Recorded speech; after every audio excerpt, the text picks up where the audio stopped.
안녕하세요. 저는 올해로 80이 넘은 할아버지입니다. 제가 이 나이 먹도록 인생을 헛살았나 싶어 속상한 마음에 사연을 보냅니다. 저는 지금까지 평생 가족들만 생각하며 살았습니다. 저희 세대야 워낙 살기 힘들었잖아요. 다들 살기 힘들다 보니 가족들끼리 뿔뿔이 흩어져 사는 일도 허다했죠.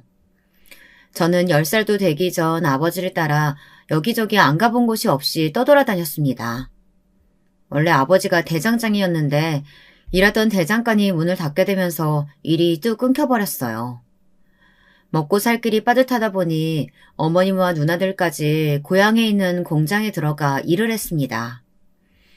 아버지는 처자식 공장으로 내몰고 가장인 자신이 집에만 있을 수는 없다면서 저를 데리고 무작정 집을 나왔습니다. 그리고는 지방 여기저기를 다니며 닥치는 대로 일하셨어요. 누나만 둘이었던 집안에 막내로 아들인 제가 태어나다 보니 아버지는 저를 유난히 예뻐하셨습니다.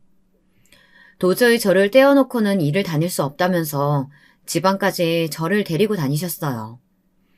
저는 당시 아버지의 곁에서 많은 걸 배웠습니다. 밭일부터 막노동까지 아버지가 안 하신 일이 없었거든요. 아버지가 일하실 땐 저도 따라다니며 이것저것 보조 역할을 했습니다. 아버지는 힘들게 일해서 번 돈을 저 입히고 먹일 것만 빼고는 모두 다 어머니에게 드렸어요. 어린 시절 아버지 곁에서 돈 버는 일도 많이 배웠지만 가장이 무엇인지를 제일 많이 배웠습니다. 가장은 언제나 처자식이 1번이어야 했어요. 자신보다도 먼저였죠.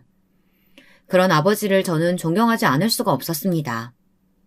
저는 아버지를 따라 이곳저곳 누비다 보니 사람도 많이 만났어요. 어떨 땐 배에서 만난 사람들과 몇 날 며칠을 함께 뒹굴어 자기도 하고 어떤 날엔 밤새 차를 타고 쪽잠을 자는 날도 있었죠. 그럴 때마다 옆에 있던 아저씨들이 물었어요. 꿈이 뭐냐고요. 저는 그럴 때마다 아버지 같은 가장이 되는 거라고 말했습니다. 80이 넘은 지금도 그때의 아버지 얼굴이 생생해요. 입은 환하게 웃고 계셨지만 눈동자에는 눈물이 가득 고여 있었어요. 저는 아버지를 따라 대장장이가 되었습니다. 어려서부터 일찍이 아버지에게 배운 기술로 서울에 올라와 무작정 대장간에 취직해 일했어요. 중학교 졸업하자마자 일을 시작해 40년 넘게 한자리에서 일했습니다. 아내도 그곳에서 만났어요. 아내는 제가 일하던 대장간에 있는 을지로에서 옷장사를 하던 여자였어요. 아내를 처음 보았을 때 무슨 이런 여자가 있나 싶었습니다. 왜냐고요? 제가 지금까지 살면서 본 여자 중에 드세기로 제일 드셌거든요.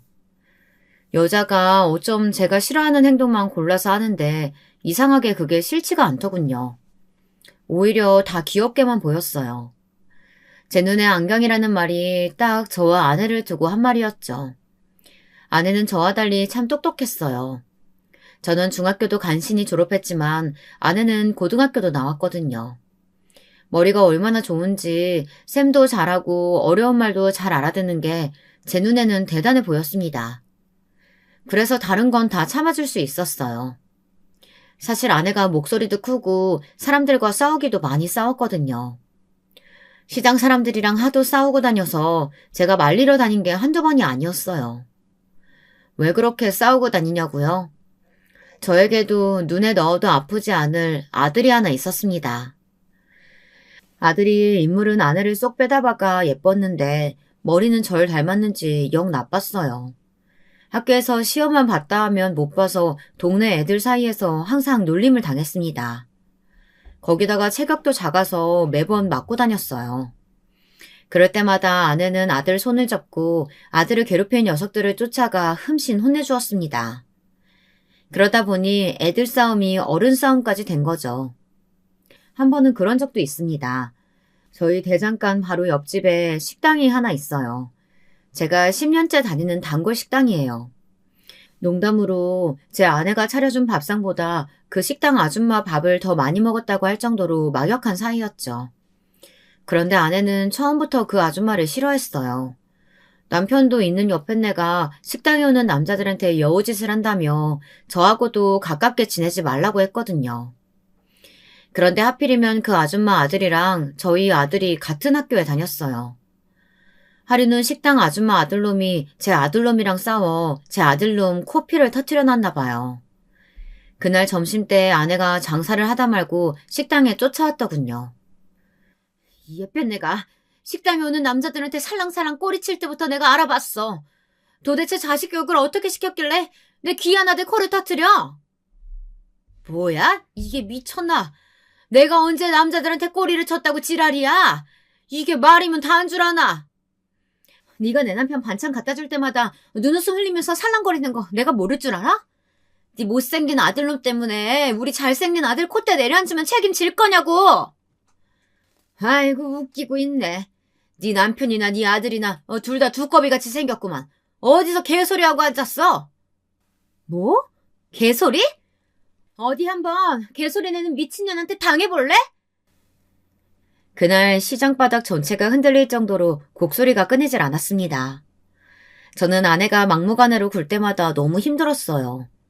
오랫동안 시장에서 가게하면서 별별 일을 다 겪어서인지 젊을 때 드셌던 성격이 점점 더 불같이 변했습니다. 그냥 넘어갈 일도 아내는 잘 참지를 못했어요. 문제는 아들도 똑같이 키웠다는 겁니다. 제 아들 녀석이 어릴 때부터 체력도 약하고 공부도 잘 못했어요. 아내는 그런 아들을 강하게 키우겠다고 운동이란 운동은 다 시켰습니다. 저는 영 안 되면 대장간에서 일 가르치면 된다고 했지만 아내는 제 말을 들어주지 않았어요. 하나뿐인 아들을 우리처럼 키울 수는 없다면서 운동이든 악기든 예체능이라도 시키겠다고 버는 족족 아들에게 다 투자했죠.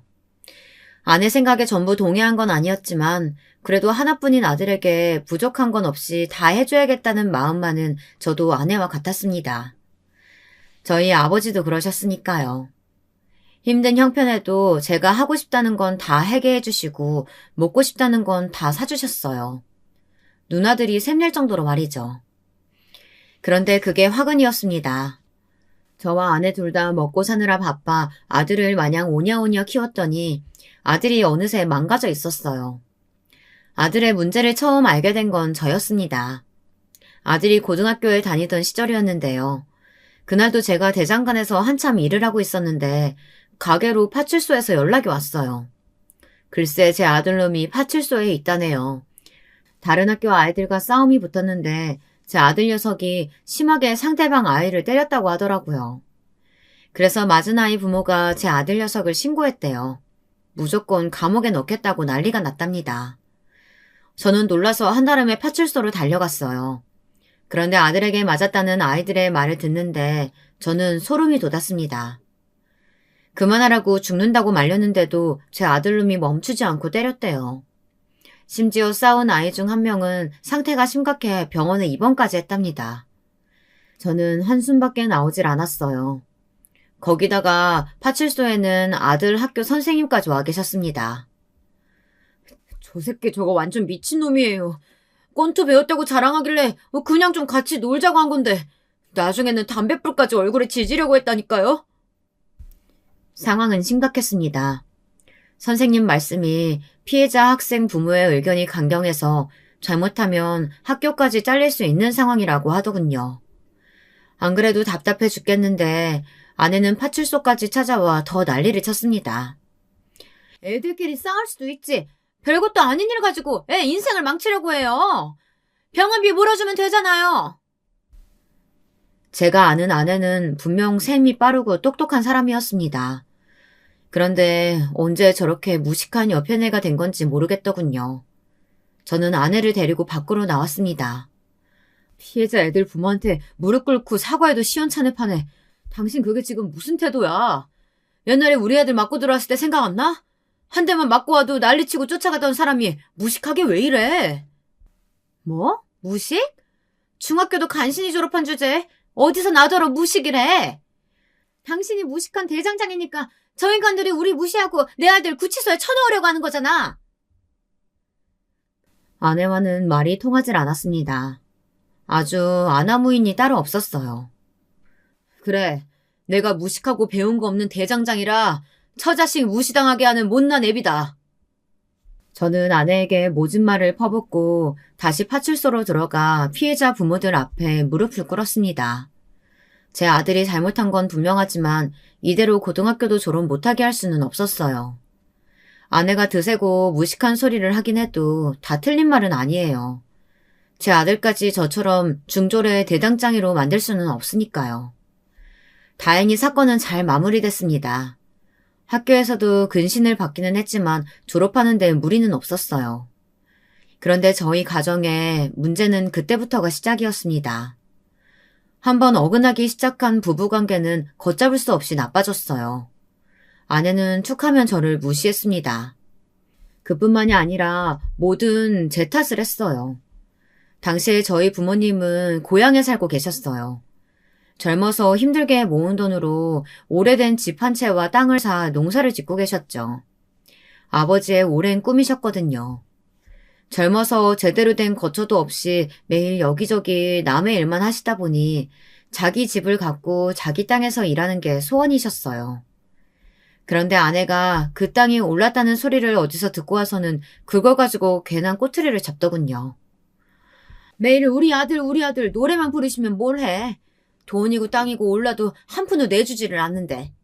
당신이 아버지께 잘 말씀드려서 땅값 올랐는데 팔아서 돈 좀 달라고 해. 아버지 땅이 내 것도 아닌데 팔긴 뭘 팔아. 당신은 평생 일만 하고 사는 내가 안쓰럽지도 않아? 우리 하나밖에 없는 아들 앞날 걱정되지도 않냐고. 20살 넘은 아들 앞날을 왜 내가 걱정해. 지금까지 먹이고 재워줬으면 앞으로는 자기가 알아서 살아야지. 아내가 뜬금없이 저희 아버지의 땅 이야기를 한 데는 다 이유가 있었습니다. 20살이 훌쩍 넘도록 제 앞가림 하나 못하는 아들 녀석 때문이었죠. 고등학교 내내 크고 작은 사고를 치고 다니던 놈은 고등학교도 간신히 졸업하더니만 몇 년째 일할 생각은 안 하고 집에서 놀고 먹고만 있었습니다. 처음엔 저도 아들에게 하고 싶은 일 있으면 말하라. 아버지가 많이는 못 도와줘도 최대한 도와주겠다고 했어요. 배우고 싶은 게 있으면 배워보라고도 했습니다. 그런데 아들놈은 아무 생각이 없었어요. 매일 양아치 같은 친구들이랑 어울려 다니면서 도대체 뭐라고 다니는지 매일 술만 먹고 다녔습니다. 저는 그 꼴이 한심해서 절대 돈을 주지 말라고 했지만 제 말을 들을 아내가 아니었습니다. 저도 모르게 아예 생활비를 대주고 있는 것 같더군요. 저는 20년 만에 처음으로 아내와 아들에게 화를 냈어요. 그리고 엄포를 놓았습니다. 앞으로 딱 3개월만 참아줄 테니 그 안에 직장을 구해서 집을 나가라고 했어요. 그렇지 않으면 일절 지원을 끊겠다고요. 아니면 지금이라도 당장 대장간에 나와 일을 배우라고 했습니다. 그러면 제가 월급은 주겠다고요. 저라고 하나밖에 없는 아들한테 모진 소리 하고 싶었겠습니까? 그런데 정말 아들 녀석 얼굴만 보면 답이 보이질 않았어요. 다 제가 못나서 잘못 키운 탓이겠지만 어쩜 저렇게 생각이 없고 철이 없나 싶어 속이 터졌습니다. 거기다가 그런 아들놈을 싸고 드는 아내도 미웠어요. 하루 종일 새냄새 맡아가며 고생하는 남편은 둘째치고 아들놈 편만 드니까요. 제가 생각한 가정은 이런 게 아니었어요. 어린 시절 저희 부모님은 항상 떨어져 지내셨습니다. 그런데도 오랜만에 만나면 항상 가슴이 벅차오를 정도로 서로를 아끼셨어요. 제가 꿈꿔온 가정은 현실이 아무리 고단하고 힘들어도 함께 있으면 언제나 서로를 응원하고 힘이 되어주는 거였습니다. 그런데 저와 아내는 매일 붙어 있어도 서로를 미워하고 탓하기만 했습니다. 아들도 마찬가지였고요. 아들은 제 엄포에도 변하질 않았어요. 오히려 더 못나게 굴었죠. 저는 죽어도 대장간에서는 일 안 해요. 제가 그렇게 힘든 일을 어떻게 하겠어요? 처음부터 잘하는 사람이 어딨어. 아버지가 옆에서 잘 가르쳐줄 테니까 천천히 해보자. 이게 보기에는 어려워 보여도 한번 배워두면 평생은 먹고 살아. 저는 어떻게든 아들에게 사내 고실은 하게 살게 하고 싶어서 어르고 달랬습니다. 차라리 우리 대장간 그만두고 그 돈으로 큰 가게 하나 차리는 거 어때요?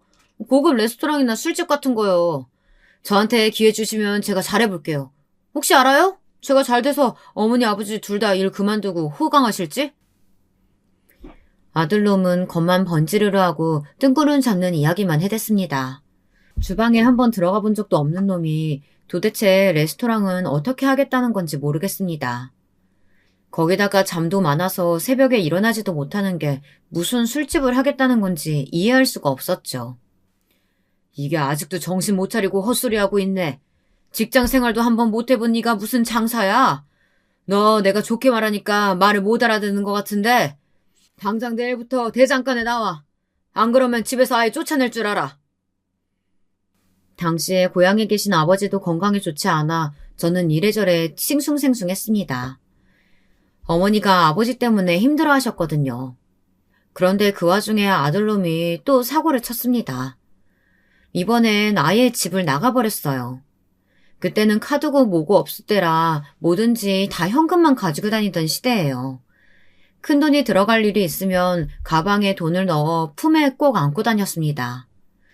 그때 아버지께서 큰 수술을 받게 돼서 저희 서울집에 와 계실 때였어요. 급하게 병원비 낼 돈이랑 거래처에 줘야 할 돈이 있어서 현금을 많이 찾아 가방에 넣어뒀었어요. 그런데 이 아들놈의 새끼가 그걸 어떻게 알고 제 가방을 들고 집을 나갔습니다. 상놈도 이런 상놈이 없어요. 그때 힘들었던 걸 생각하면 지금도 자다가 벌떡벌떡 일어날 정도입니다. 아버지는 수술을 받고 중환자실에 누워 계시는데 돈 가지고 나간 아들놈은 도대체 어디 있는지 연락도 안 되고 속이 터지더군요. 아내도 아들이 어디 있는지 전혀 모른다며 딱 잡아댔어요. 저는 혼자 돈을 구하러 여기저기 백방으로 돌아다녔습니다. 아버지 병원비도 문제였지만 제 가게에도 들어갈 돈이 많았으니까요. 저는 하다하다 누나들에게까지 돈을 빌리러 갔습니다. 그런데 누나나 매형들도 제 생각 같지 않더군요. 저남 너무 양심 없는 거 아니야? 지금까지 장인어른이 아들 하시면서 막내 아들만 챙기느라 딸들은 나 몰라라 했었는데 이제 와서 우리한테 병원비를 내놓으라니. 매형, 병원비를 내놓으라는 게 아니라 잠깐만 빌려달라는 거예요. 제가 지금은 사정이 있어서 바로 못 드리지만 대금 들어오면 금방 드릴게요. 누나 제발 좀 부탁할게. 아버지 앞으로도 얼마나 더 중환자실에 계셔야 할지 몰라. 내가 그럴 돈 있으면 이렇게 살겠니? 암튼 난 죽었다 깨도 돈 없으니까 잘난 아들이 알아서 해. 큰 매형과 큰 누나는 모두 저를 매모차게 쫓아냈습니다. 돈이 없다고 하기엔 집은 으리으리하게 잘 꾸며놓고 살더군요. 둘째 누나와 매형도 상황이 크게 다르지는 않았습니다.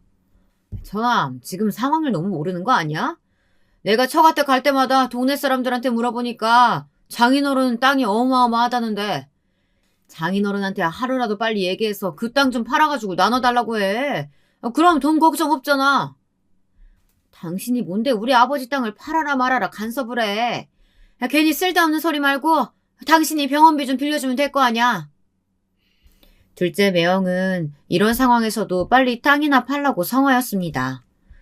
나중에는 누나랑 둘이 부부싸움하느라 제 이야기는 듣지도 않더군요. 둘째 누나는 제게 못 볼 꼴을 보였다며 미안해했지만 그런 건 중요하지 않았습니다.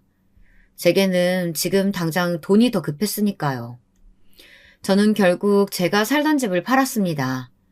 결혼할 때 아버지가 사주신 집이었는데 급한 대로 전세로 돌렸어요. 아내는 노발대발 난리가 났습니다. 이 나이에 집도 없으면 어떡하냐. 이런 집구석에 아들이 들어오고 싶겠냐고요. 저는 화가 나서 아내에게 소리쳤습니다. 아들은 무슨 아들이냐. 저한테 이제 아들놈은 없으니 그렇게 알라고 했습니다. 아들놈이 다시 들어와 손이 발이 되게 빈다고 해도 용서해주지 않을 거라고요. 저는 진심이었습니다. 다시는 아들 얼굴을 보고 싶지 않았어요. 말해봐야 제 얼굴에 침 뱉기지만 정말로 내 아들놈은 개만도 못한 놈이었습니다.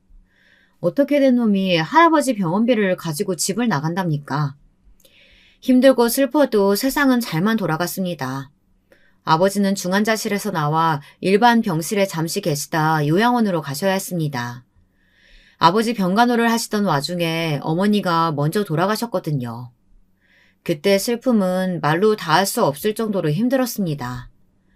모든 일이 다 제 잘못 같았어요. 어머니가 그 정도로 힘든 줄도 모르고 저는 먹고 살기 바쁘다는 핑계로 신경도 못 썼거든요. 어머니가 돌아가시고 아버지를 요양원으로 모시고 나니 더 큰 산이 기다리고 있었습니다.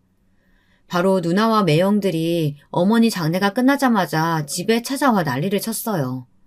저는 진작 그럴 줄 알았습니다. 아버지가 중환자실에 계시다 요양원에 들어갈 때까지 딱 1년이었어요. 길다면 길고 짧다면 짧은 그 시간 동안 어머니를 저희 집에 모시고 있었습니다. 사실 어머니야 집에서 잠만 자고 나가셔서 아버지 병간호하시기 바빴죠. 그랬으니 병도 나신 거고요. 저는 하루하루 늘어나는 병원비를 대느라 허리가 휘었습니다. 그때 누나들은 일절 신경 쓰지 않았어요. 심지어 어머니고 저한테 전화 한 통 안 했습니다. 저는 그러려니 했어요. 그런 일에 신경 쓸 정신이 없었거든요. 하지만 아내는 달랐습니다. 아내는 저더러 바보 천체 병신이라고 했어요. 시아버지가 땅 좀 있다는 말에 홀랑 넘어가 시집와서 아들까지 낳아줬더니만 그놈의 잘난 땅은 구경도 못 해보고 이제는 시어머니까지 모시고 살면서 평생 남은 때 옷이나 팔다 뒤지가 생겼네. 아내가 말은 험하게 하지만 저는 항상 고마웠습니다. 저 하나 보고 시집와서 지금까지 평생 고생만 하고 살았거든요. 어머니가 돌아가실 때까지 모시고 살며 저보다 더 살뜰하게 저희 어머니를 챙겼어요. 아들놈은 제멋대로 집을 나가버렸고 생활은 밑 빠진 독처럼 버는 족족 병원비를 갖다 주느라 힘들었습니다. 아내는 툴툴거리면서도 항상 제 옆에 있어줬어요. 그런 아내에게 저는 또 미안한 일을 해야 했습니다. 어머니께서 저희 집에 들어와 사시게 되며 마음이 불편하셨는지 땅과 집, 재산을 모두 다 정리해 저에게 주신다고 했습니다. 아들이라서만이 아니라 지금까지 평생 자식 노릇한 건 저밖에 없으니 저한테 주신다고 했죠. 아내는 너무 좋아했지만 저는 그러지 마시라고 했어요. 어머니 아버지가 평생 힘들게 버신 건데 저 혼자 다 받을 수는 없어요. 지금이야 어떻든 어려서부터 누나들도 고생 많이 했으니까 누나들이랑 똑같이 나눠서 주세요. 누나랑 매형들에게는 미리 말하지 않았지만 저는 진작 아버지 어머니의 재산을 물려받았고 만약 두 분 중 한 분이라도 돌아가시면 누나들에게 똑같이 나눠주겠다고 미리 말씀드렸어요. 어차피 부모님 재산을 제가 다 물려받았다고 하면 절대 가만히 있을 사람들도 아니니까요. 어머니가 돌아가시자마자 찾아온 누나와 매형들은 제 이야기를 듣고 나서야 한결 가벼워진 얼굴들로 돌아갔습니다. 아내는 저를 답답해했지만 이내 제가 혼자 방에 앉아 우는 모습을 보더니 더는 말하지 않았어요. 저는 너무 슬펐습니다. 세상에 그런 슬픔이 있을까 싶을 정도로 가슴이 찢어지는 것 같았어요. 어머니가 돌아가시고 아버지까지 요양원에 들어가시고 나니 이상하게 어릴 때 생각이 더 많이 났습니다. 어머니가 해주시던 주먹밥도 떠오르고 새벽마다 아버지의 손을 잡고 일하러 나가던 것도 생생하게 떠올랐어요. 누나들과 함께 즐거웠던 순간들도요. 하지만 누나들은 이미 다 잊은 것 같아 가슴이 찢어지는 것 같았습니다. 재산을 다 나눠준 이후로 누나들은 종종 제게 연락을 해왔지만 저는 받지 않았습니다. 무슨 일이 있어도 누나들에게 일절 연락하지 않았어요. 제게 그런 고집스러운 면이 있습니다. 한 번 사람이 싫어지면 아주 매몰차게 돌아서 아는 척도 안 해요. 줄 거 다 주고 계산 끝났으니 더는 보고 싶지 않았습니다. 몇 년을 정신없이 살다 어느 날 문득 거울을 봤더니 저도 많이 늙어 있더군요. 매일 아버지 요양원만 왔다 갔다 하고 일만 해서인지 시간이 어떻게 흐르는지 모르고 있었어요. 아버지가 요양원에서 돌아가시고 나서 그제야 저는 고향에 어머니가 사시던 집을 팔았습니다. 그리고 서울에 아파트를 샀어요. 남은 돈으로는 가게를 늘릴 생각이었습니다. 그런데 아내가 또 노발대발 난리가 났어요. 나도 이제 더는 못 참아.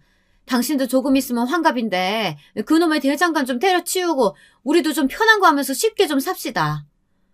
배운 게 도둑질이라고 할 줄 아는 거라고는 대장간 일밖에 없는데 하루아침에 어떻게 그만둬. 당신이야말로 옷장사 그만두고 쉬어. 그래봐야 둘이 사는데 내가 혼자 벌어도 충분히 먹고 살아. 고집스럽다고 해도 할 수 없지만 저는 평생을 해온 대작간 일을 그만둘 수 없었습니다. 밥을 먹고 화장실을 가는 것처럼 가게에 나가 일하는 게 저에게는 전부였어요. 그런데 인생이라는 게 참 제 마음대로 되지 않더군요. 10년 가까이 연락이 되지 않던 아들이 갑자기 제 눈앞에 나타났습니다. 그날도 평소처럼 가게에서 일하고 있는데 제법 나이 든 티가 난 모습으로 나타난 아들이 웬 아가씨를 데리고 가게에 찾아왔더군요. 저는 갑자기 무슨 바람이 들어 나타났냐고 퉁명스럽게 말했지만 마음은 그렇지 않았습니다. 오랜만에 아들을 보자 너무 반갑고 좋아 하마터면 달려가 아들을 끌어안을 뻔했어요. 하지만 괘씸한 건 괘씸한 거였어요. 아들놈이 제 돈을 들고 집을 나갔던 것만 생각하면 아직도 피가 거꾸로 솟는 것만 같았습니다. 그래도 자식놈은 형제들과 다르더군요. 바짝 마른 모습을 보니 마음이 아팠어요. 저는 그래도 제 발로 들어온 아들을 그냥 내쫓을 수 없어 근처 다방으로 데리고 갔습니다. 그런데 아들놈은 제게 잘 지냈냐 안부 한마디 없이 다짜고짜 결혼하겠답니다. 여자가 임신했다네요. 그러고 보니 아들님이 데리고 같이 온 아가씨가 아들보다 서너 살은 어려 보이는데 배가 볼록하게 나왔더군요. 그리고 아들 옆에 앉아 계속 눈물을 흘리고 있었어요. 저는 며느리 될 애가 아무래도 많이 긴장한 것 같아 괜찮다고 다독여줬습니다. 그 시대야 여자가 결혼 전에 애를 가지면 세상 큰일 나는 줄 알던 시대였으니 눈물이 절로 날만 했습니다. 그래도 한 식구가 되려고 해서인지 제 눈에는 며느리가 안 돼 보이더군요. 남의 집 귀한 딸내미 마음고생하게 한 우리 아들놈이 나쁜 놈이니까요. 그런 와중에 제 아들놈은 또 정신 빠진 소리를 해댔답니다. 결혼식이니 뭐니 그런 건 다 필요 없어요. 할머니 돌아가시고 나서 땅 좀 받으셨다면서요? 아버지가 저희 둘이 살 집 하나만 구해주세요. 사람은 변하는 게 아니었습니다. 제 아들놈이지만 이놈은 그냥 정신이 빠진 놈이었어요. 그때였습니다. 아들놈 말에 며느리가 아주 대성통곡을 하더군요. 다방에 있는 사람들이 모두 다 저희만 바라봤습니다. 저는 며느리를 달랬어요. 그렇게 울면 뱃속 아기가 얼마나 힘들겠냐고요. 제 말엔 며느리는 설움이 폭발했는지 제게 하소연을 했습니다. 아버님, 이 인간이 얼마나 못됐는데요. 제가 임신했다고 어떡할 거냐고 책임지라고 했더니만 책임은 무슨 책임이냐고 당장 병원 가서 수술하자고 했다니까요. 저는 그 소리를 듣는데 너무 화가 나서 이성이 날아가 버렸습니다. 세상에 이런 호랑말코 같은 새끼가 제 새끼라는 게 믿기질 않았어요. 도대체 이런 놈이 어디서 나왔는지 모르겠습니다. 뭐야? 이런 망나니 같은 새끼를 봤나? 남의 집 귀한 딸님이 임신시켰으면 당장에 책임지겠다고 해야지. 뭐? 병원 가서 수술을 해? 이런 개만도 못한 자식! 저는 주먹으로 아들놈을 닥치는 대로 패줬습니다. 이런 놈은 맞아도 싸니까요. 저는 며느리 될 애에게 걱정하지 말라고 단호하게 말했습니다. 배 더 나오기 전에 거하게 식도 올려주고 집도 사줄 테니 걱정하지 말라고 신신당부를 했어요. 저는 아들에게 지난 10년 동안 뭘 해먹고 살았냐고 물어봤습니다. 아버지 돈까지 훔쳐 도망갔으니 잘 먹고 잘 살았냐고요. 그런데 아들이 하는 말이 가관이었습니다. 글쎄 몇 천이나 되는 큰 돈을 가지고 나가서는 그 돈을 다 날렸답니다. 친구랑 사업해보겠다고 투자를 했다는데 알고 보니 그게 사기였던 거죠. 저는 답답해서 그럼 그때라도 집에 들어왔어야지 그동안 뭘 해먹고 살았냐 물었습니다. 집에 와봐야 뭐래요. 제가 돈 날린 거 알면 아버지는 무조건 대장권에서 일 배우라고 난리였을 텐데. 차라리 그냥 여기저기 다니면서 되는 대로 먹고 살았어요. 그걸 말이라고 해? 어이구 한심한 자식. 너도 이제 처자식 생겼으니까 내일부터 당장 대장간에 나와서 일 배워. 그놈의 대장간 일 뭐 좋다고 아들한테까지 물려주려고 그래요. 이제 우리 아들도 돌아왔으니까 이번 기회에 대장간 팔아버리고 그 돈으로 우리 아들한테 투자 좀 합시다. 투자는 무슨. 내가 저놈을 어떻게 믿고 투자를 해. 말도 안 되는 소리 하지 말고 당장 대장간 일 배워. 저는 아들도 아내도 다 헛소리한다고 생각했습니다. 듣고 싶지도 않았어요. 임신한 며느리 때문에 그냥 용서하고 받아주기는 했지만 사실 아직 아들을 믿는 건 아니에요. 앞으로 어떻게 하는지 지켜보고 나서 투자를 할지 말지 생각해 보기로 했습니다. 어쩌겠어요. 저런 못난 놈도 어쨌든 제 자식이니 사고를 쳤으면 부모인 제가 수습해야죠. 저는 약속한 대로 아들 며느리 결혼식도 올려주고 서울에 번듯한 집도 한 채 사줬어요. 제가 자식이 둘 셋도 아니고 하나인데 이왕 손주까지 생기는 거 좋은 집으로 해주고 싶어 통 크게 해줬습니다. 미워도 핏줄이라 그런지 아들놈이 며느리랑 사는 모습을 보니 지금까지 쌓여있던 화가 눅놓듯 사라지는 것 같더군요. 아들이라는 놈은 지난 10년 동안 도대체 어떻게 먹고 살았는지 할 줄 아는 거라고는 하나도 없었습니다. 제가 일 안 하면 한 푼도 도와주지 않겠다고 해서 억지로 대장간에 나오기는 했지만 써먹을 데가 없었습니다. 거기다가 못 본 새에 나쁜 건 다 배웠더군요. 어느 날이었어요. 아침에 출근해서 일 좀 하려고 하면 아들놈은 툭하면 사라졌습니다. 처음엔 대장간이 답답해서 나갔나 보다 했는데 시간이 지날수록 이상했어요. 아들이 나갈 때마다 금고에 돈이 슬쩍슬쩍 비는 게 보였거든요. 그래서 하루는 제가 아들 뒤를 밟았습니다. 도대체 어디를 싸돌아다니나 싶어서요. 그런데 이놈의 새끼가 진짜 별짓을 다 하고 다니더군요. 언제 또 알았는지 시장 골목에 아저씨들끼리 모여 화투나 카드를 치는 하우스 같은 곳이 있었는데요. 이 새끼가 거길 드나들더라고요. 아무리 철이 없어도 그렇지 이제 처자식도 있는 가장이 어쩜 저렇게 정신을 못 차리나 싶었습니다. 저는 당장 따라 들어가 귀때기를 잡아 끌고 나왔어요. 이 한심한 놈아, 30도 훨씬 넘은 놈이 아버지 돈에 손대는 것도 모자라서 이제는 도박까지 해? 너 도대체 언제 정신 차릴래? 내가 우리 며느리 보기 창피해서 살 수가 없다. 아파요. 그러니까 대장간 말고 제가 할 만한 일을 좀 하게 해달라니까요. 너 같은 놈이 할 일이 세상에 어딨어? 이 자식아 제발 좀 정신 좀 차려라. 아들놈만 보면 속이 뒤집혔습니다. 그나마 다행인 건 며느리가 똘똘하다는 거예요. 아들놈이 그래도 여자 보는 눈은 있었습니다. 며느리가 임신하기 전에 미용실에서 일했대요. 미용실에 제법 며느리의 단골 손님이 많았다더군요. 제가 옆에서 봐도 애가 싹싹하니 성격도 밝아 가게를 하면 잘할 것 같기는 했습니다. 그래서 저는 몇 개월을 고민하다 아들과 며느리를 불러놓고 말했습니다. 제 아들놈은 영 돈 버는데 소질이 없으니 며느리만 괜찮다면 제가 미용실 하나 내주겠다고 했어요. 당연히 아들놈은 눈을 부라리며 난리를 쳤지만 며느리는 좋아했습니다. 그런데 아내가 시어머니 노릇을 하더군요.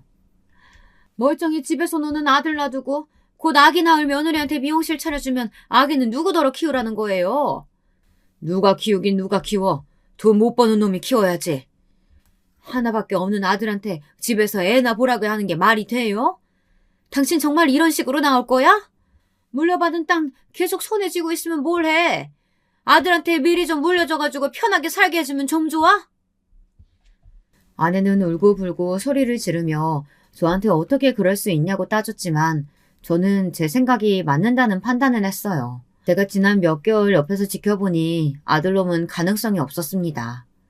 지금 당장 안쓰러워서 제가 가진 재산을 다 물려줘도 몇 달이면 다 날려먹을 놈이었어요. 저도 더는 두고만 볼 수는 없었습니다.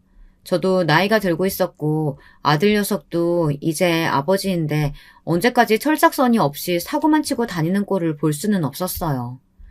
그래도 손주가 태어나고 몇 년은 잠잠했습니다. 철없는 아들 녀석도 자기 새끼한테는 별 수 없더군요. 하루가 다르게 손주가 커가니 아들도 점점 정신을 차리는 것처럼 보였어요. 며느리가 운영하는 미용실은 제법 잘 됐습니다. 혼자 하루 종일 서서 사람들을 상대하면서 일하는 게 쉽지 않을 텐데 며느리는 한 번도 힘들다는 이야기를 하지 않았어요. 오히려 저만 보면 하나밖에 없는 며느리가 먹고 사느라 바빠서 일만 하느라 며느리 노릇도 제대로 못한다며 미안해했어요. 저는 그런 며느리를 볼 때마다 옛날 제 생각이 났습니다. 제가 딱 저희 부모님에게 그런 마음이었거든요. 부모님에게 잘하고 싶은 마음만 앞섰지 일이 바쁘다는 핑계로 곁에 있어드리지 못한 게 후회되곤 했어요. 저는 그런 며느리가 예뻐서 오히려 더 뭐라도 해주고 싶었습니다. 며느리는 손주도 참 바르게 잘 키웠어요. 사실 손주가 제 눈에는 당연히 천사처럼 예뻤지만 마냥 잘해줄 수만은 없었어요.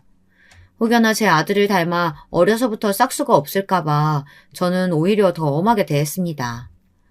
다행히도 손주는 제 아들이 아닌 며느리를 닮아 머리도 좋고 예의도 발랐어요. 학교도 들어가기 전부터 미용실을 하는 자기 엄마가 바쁘면 옆에서 수건도 개고 청소도 하며 알아서 도와주던 아이였습니다. 가끔 보면 다 큰 자기 아버지보다 의젓하게 보일 때도 있었죠. 제 평생에 걱정거리였던 아들내미도 차차 나이 들며 자기 삶을 찾아 잘 살아가는 것처럼 보였습니다. 그런데 마음을 좀 놓으려고 하던 그때 또 일이 터졌습니다. 제 아들놈이지만 정말 답없는 녀석이었어요. 이 자식이 제가 그렇게 말을 했는데도 버릇을 못 고쳤더군요. 글쎄 이제는 하다하다 불법 도박에까지 손을 댔더라고요. 도박도 도박이지만 합법적인 게 아니라 문제가 컸어요. 거기다 한심한 이놈의 자식이 대형 사고를 쳐놓고는 처자식을 버리고 내빼버렸다는 겁니다. 그것도 자기 마누라 미용실까지 날려먹고요. 무슨 소리냐고요? 글쎄 도박으로 잃은 돈과 여기저기 빌린 돈을 갚겠다고 며느리 미용실 보증금을 빼서 날아가 버렸습니다. 거지 같은 자식이 사고만 쳤다 하면 가족들 돈을 가지고 도망치는 게 특기이자 취미였어요. 저는 도저히 창피해서 며느리 얼굴을 못 보겠더군요. 아버님 걱정하지 마세요. 그 인간 나가서 또 돈 떨어지면 알아서 들어올 거예요. 속 깊은 며느리는 오히려 제 걱정을 했습니다. 제가 갑자기 사라져버린 아들놈을 걱정이라도 할까봐 신경이 쓰였나 보더군요. 제 아들이지만 못나도 정말 못났습니다. 이런 좋은 아내를 두고 왜 그렇게 정신을 못 차릴까 싶었어요. 아들은 빚쟁이들 눈을 피해 몇 년을 도망자 신세로 다녔습니다. 저는 아들이 궁금하지 않았어요. 가끔 미용실에 지 처자식을 보러 오는 것 같기는 했지만 모르는 척 했습니다. 꼴도 보기 싫어서요. 그리고 며느리에게도 절대 돈을 주지 말라고 했어요. 그런 놈 무시하고 살라고요. 그렇게 아들과는 다시 또 몇 년 동안 연을 끊고 살았습니다. 저도 이제 많이 늙었습니다. 어느새 아버지가 돌아가신 나이보다 훨씬 더 나이를 먹었죠. 제 며느리도 벌써 50이 다 돼가고 손주 녀석도 얼마 안 있으면 대학생이 됩니다. 시간이 참 빨라요. 손주 녀석이 대학에도 가고 결혼까지 하는 모습을 과연 볼 수 있을까 싶었는데 지금 건강만 같으면 우리 하나밖에 없는 손주가 증손주까지 낳는 것을 볼 수 있겠다 싶었습니다. 아내는 가끔 밤이면 아들 사진을 꺼내놓고 울기도 합니다. 아무리 자식이 못났어도 자식을 버리는 부모가 어딨어. 우리 새끼는 나가서 죽었는지 살았는지도 모르는데 당신은 피도 안 섞인 며느리만 그렇게 싸고 돌아야겠어? 당신이야말로 하나밖에 없는 자식 새끼 그 따위로 키워서 장가까지 보냈으면 며느리한테 미안한 마음 가지고 더 잘해줘. 남편 노릇 나비 노릇은 하지도 않고 한량처럼 맨날 떠돌아다니는 자식이랑 헤어지지도 않고 참고 살아주는 게 얼마나 고마워. 우리 새끼가 한량이라서 떠돌아다녀요? 당신이 한 번을 아들이 해달라는 대로 해주질 않으니까 애가 집에 정을 못 붙이는 거지. 웃기고 있네. 당신이야말로 그 자식 그렇게 안쓰럽고 불쌍하면 나가서 그 놈이랑 살아. 난 그 자식 아주 꼴도 보기 싫으니까. 80이 넘을 때까지 아들놈 뒤지다거리 하는 부모가 세상에 어디 있답니까? 자기 손으로 돈 한 번 제대로 벌어본 적 없는 놈이 다 늙은 부모 일절 봉양할 생각은 안 하고 맨날 재산이나 먼저 달라고 조르며 말도 안 되는 소리를 해대는데 누가 예쁘겠습니까? 그러던 어느 날이었습니다. 제 생일이 며칠 남지 않았을 때였는데 웬일로 아들놈이 집에 찾아왔더군요. 몇 년 동안 코빼기도 보이질 않던 녀석이라 저는 웬일인가 싶었습니다. 그런데 뜬금없이 나타나 한다는 소리가 이상했어요. 지금까지 살면서 제게 고맙습니다 한 번 한 적 없던 아들내미가 갑자기 지금까지 너무 잘못했다면서 무릎까지 꿇고 사과를 하더군요. 지금까지 본인이 살아온 인생을 전부 다 후회한다고 하면서요. 이제는 힘없이 쭈글쭈글해진 제 손까지 잡으며 앞으로 저와 아내에게 잘하겠다고 제발 믿어달라고 했습니다. 우리야 이제 다 늙었으니 더 좋고 나쁠 게 어디 있어. 내 바람은 딱 하나야. 우리 집 장남이자 기둥인 네가 며느리랑 손주랑 셋이 화목하게 사는 거. 그러기만 하면 내가 지금 당장 눈 감아도 괜찮겠어. 아들은 제 손가락까지 걸고 약속했습니다. 앞으로는 정말 달라지겠대요. 손주도 이제 대학생인데 자기가 정신 차리지 않으면 되겠냐면서요. 저는 평생에 처음 보는 낯선 모습에 아들을 마지막으로 믿어보기로 했습니다. 아들 말대로 자기 자식이 저렇게 장성의 성인이 됐는데 다 생각이 있겠지 싶었죠. 그런데 정말 변하기로 하긴 했는지 이래저래 노력을 많이 했습니다. 저희 집에도 자주 와서 같이 밥도 먹고 전화도 자주 하더군요. 저나 아내의 건강도 걱정된다면서 처음으로 저희를 데리고 건강검진도 다녀왔어요. 저도 저였지만 아내 얼굴이 폈더군요. 거기다가 가장 좋았던 건 아들이 며느리에게 잘하는 모습이었습니다. 며느리가 미용실 문 닫을 시간에 가서 정리도 도와주고 셔터도 내려주는 것 같더라고요. 저는 아들에게 잘했다 칭찬해줬습니다. 그렇게 하나하나 노력하다 보면 며느리와의 사이도 예전으로 돌아갈 수 있을 거라고요. 그런데 어느 날 아들이 기특한 제안을 했습니다. 저와 아내에게 꽃놀이를 가자고 하더군요. 저는 며느리와 손주도 데려가자 했지만 아들은 꼭 셋이서 소풍을 가고 싶다고 했어요. 제가 어릴 때도 우리 셋이 소풍 간 적 한 번도 없잖아요. 저 나이 들기 전에 우리 셋이 한번 소풍 가고 싶어요. 아들 말이 맞았습니다. 뭐가 그렇게 살기 바빴다고 우리 세 식구 소풍은커녕 꽃놀이 한번 가본 적이 없더군요. 80이 넘어서야 처음으로 아들과 아내 손을 잡고 소풍을 간다는 게 가장으로서 미안했습니다. 제 딴에는 아내와 아들에게 언제나 성실한 아버지라고 생각했었는데 사실 돌이켜보면 대단하게 잘해준 것도 없는 것 같더군요. 아들은 대견하게도 도시락까지 싸왔습니다.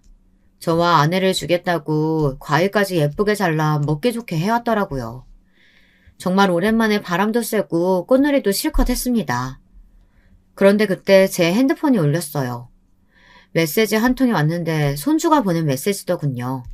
저는 반가워서 바로 메시지를 확인했습니다. 꽃놀이 왔는데 너무 좋다고 다음에 꼭 같이 오자고 말할 생각이었죠. 그런데 손주의 메시지 내용이 충격적이었어요. 할아버지, 설마 아빠랑 어디 가셨어요? 절대 아빠 따라가시면 안 돼요. 할아버지 무조건 죽어요. 저는 도대체 이게 무슨 말인가 싶어 한참 핸드폰을 봤습니다. 읽고 또 읽어도 이해가 되지 않아 핸드폰을 들고 화장실에 가서 손자에게 바로 전화를 했습니다. 그리고 도대체 메시지 내용이 무슨 소리냐고 물었죠. 그러자 손자가 하는 말이 저는 도무지 이해가 안 됐어요. 할아버지, 그게 사실은 아빠가 내내 제 컴퓨터를 썼는데요. 검색창에 이상한 게 있어요. 절대 아빠랑 같이 어디 가시면 안 돼요.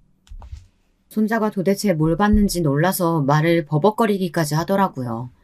저는 우선 손자부터 다독여 진정시켜야 할 것 같아 차분하게 말해보라고 했습니다. 그러자 손주가 애써 진정을 하며 다시 말을 하는데 들을수록 믿기지 않았어요. 손주 컴퓨터 검색창에 아들이 수면제 구입 방법, 교통사고 사망 시 보험금 수령 금액, 교통사고 중 운전자만 생존 등등 교통사고에 대한 내용과 부모가 사망 시 자녀에게 재산 상속이 어떤 식으로 지급되는지도 계속해서 검색했답니다. 손주 목소리는 계속해서 떨렸습니다. 저는 손주에게 너무 미안해 알겠다고 할아버지 아무 일도 없을 거니까 걱정하지 말라고 했습니다. 저는 손주의 말을 듣고도 설마설마 했어요. 아무리 제 아들이 망나니 같아도 부모를 죽이려고 작정하는 놈은 아닐 거라고 믿고 싶었거든요. 그런데 제 아들은 망나니 정도가 아니라 천하의 개 호로 자식이었습니다. 정말 저와 아내를 죽일 생각이었나 봐요. 집으로 돌아오는 길에 아들이 커피를 타왔다며 종이컵에 커피를 한가득 주더라고요. 저는 왠지 먹기가 겁났습니다. 자꾸만 머릿속에 손자가 말한 수면제 구입 방법이 떠올랐거든요. 아들이 준 커피에 수면제라도 들어있으면 어쩌나 이런 걱정뿐이었습니다. 저는 아들 앞에서는 먹는 척만 하고 슬쩍 커피를 바닥에 버렸습니다. 차마 아내에게 건넨 것까지는 버리질 못했고요. 아내에게 도무지 뭐라고 말해야 할지 몰라서요. 그런데 차를 타고 몇 분 가지도 않았는데 아내가 금세 골아떨어졌습니다. 정말 무슨 약이라도 먹은 사람처럼 그냥 잠들어 버렸어요. 어머니가 많이 고단하셨나 봐요. 금방 잠드셨네요. 아버지는 괜찮으세요? 피곤하시면 주무세요. 제가 도착하면 깨워드릴게요. 순간 저는 온몸에 소름이 돋았습니다.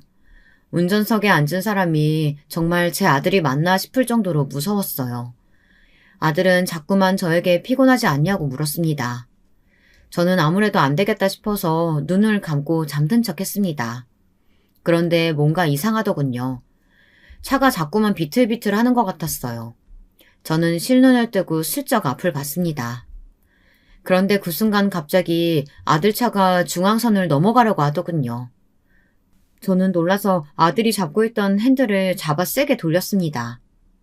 바퀴가 금방이라도 터질 것처럼 소음을 내며 미끄러졌어요. 제가 빠르게 핸들을 돌린 덕분에 다행히 사고는 면했지만 차가 갓길로 미끄러져 중앙분리대에 부딪혔습니다. 아버지 어머니 괜찮으세요? 제가 깜빡 졸았나 봐요. 아들은 연기력이 뛰어났습니다. 정말 자기가 졸음 운전을 해서 실수로 중앙선을 넘은 것처럼 굴더군요. 그 난리가 났는데도 아내는 비몽사몽 눈을 제대로 뜨지를 못했어요. 제 아내는 밖에서 비 오는 소리만 나도 잠이 깰 정도로 잠기가 밝은 사람이에요. 아무리 피곤하다고 해도 이 정도로 정신을 못 차릴 사람이 아니었습니다. 저는 그 순간 확신했습니다. 제 아들놈이 드디어 정신이 나갔구나라는 걸요. 저는 그날 아들 앞에서는 한마디도 하지 않았습니다. 오히려 다 늙은 부모 챙기느라 고생 많았다 등을 토닥여줬습니다. 그리고 손주에게도 입단속을 시켰어요. 절대 아무것도 티내지 말라고요. 왜냐고요? 아들놈이라는 새끼가 감히 80 먹은 노인을 물로 보고 개수작을 부리니 제대로 본때를 보여줘야겠더군요. 저는 그날 바로 아내를 데리고 병원에 갔습니다. 그리고 위세척을 받았어요. 그리고 위에서 나온 내용물에 대한 감정도 신청했죠. 얼마 뒤 저의 피해 복수가 시작됐습니다. 아들은 요 며칠 출근하다시피 집에 와서 함께 아침밥을 먹었습니다. 그리고 자꾸만 어딜 놀러 가자는 이야기를 그렇게 했어요. 그럴 때마다 저는 아들놈의 눈동자도 보기 싫었습니다. 이렇게 부모를 빨리 죽이고 싶은 건가 싶어서요. 그때였습니다. 누군가 초인종을 눌렀어요. 저는 아들에게 나가보라고 했습니다. 아들이 문을 열자마자 곧바로 경찰들이 들이닥쳤어요. 경찰들은 제 아들을 잡으러 왔습니다. 신고가 들어왔습니다. 저희와 함께 서로 가주셔야겠어요. 뭐 신고? 내가 잘못한 게 없는데 무슨 신고? 아버지, 이 사람들 뭐예요? 아버지가 말 좀 해주세요. 경찰관님들, 지금 당장 이 썩을 잡놈 좀 빨리 잡아가세요. 지금도 부모 죽이겠다고 차에다가 세제를 넣어왔다니까요. 그랬습니다. 아들놈은 커피에 수면제를 탄 것도 모자라 매일 아침 집에 올 때마다 저희를 준다고 건강차를 만들어 왔는데 거기에 독성 강한 세제를 매일 조금씩 넣었더라고요. 한번 경험이 있다 보니 저는 아들이 주는 음식은 먹지 않았습니다. 모두 다 모아서 신고했어요. 그래서 그 안에 든 성분이 뭔지 하나하나 다 분석해서 증거를 모아뒀습니다. 증거를 확보하자마자 신고를 했어요. 아내도 처음엔 당연히 제 말을 믿지 않았습니다. 자기 아들은 마음이 약해서 그런 짓을 할 녀석이 아니라고요. 제가 보여준 증거들을 보고도 믿지 않았습니다. 사실 그 정도 증거만 가지고 아들에게 피해 복수를 했다고 생각하진 않아요. 그래봐야 누가 죽은 것도 아니니 구치소에서 몇 달 살다 나올 수도 있잖아요. 저는 재산 정리를 싹 다 했습니다. 제 아들이 제일 무서워하는 게 뭔가 생각했더니 바로 돈이더군요. 저는 제가 가진 재산의 일부를 며느리와 손자에게 증여했어요. 아들에게는 한 푼도 남기질 않았습니다. 그리고 재산을 나눠주면서 며느리에게 말했어요. 내가 자식 새끼 잘못 키워서 네 인생 망치게 했다. 지금이라도 내 아들놈이랑 이혼해. 네가 이혼해도 나한테는 네가 내 유일한 자식이자 며느리라는 사실은 변하지 않을 거다.